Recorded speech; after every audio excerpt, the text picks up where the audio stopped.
আসসালামু আলাইকুম রহমতুল্লাহ।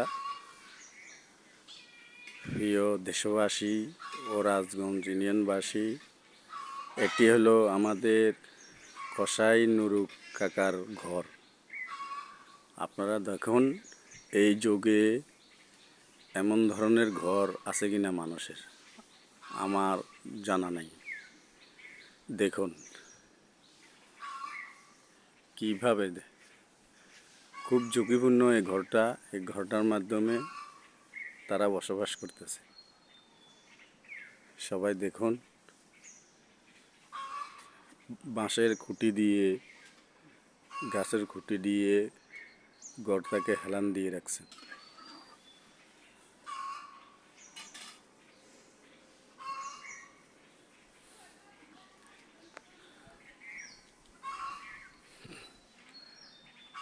ঘরের দোতলা ঘরের চালের উপরে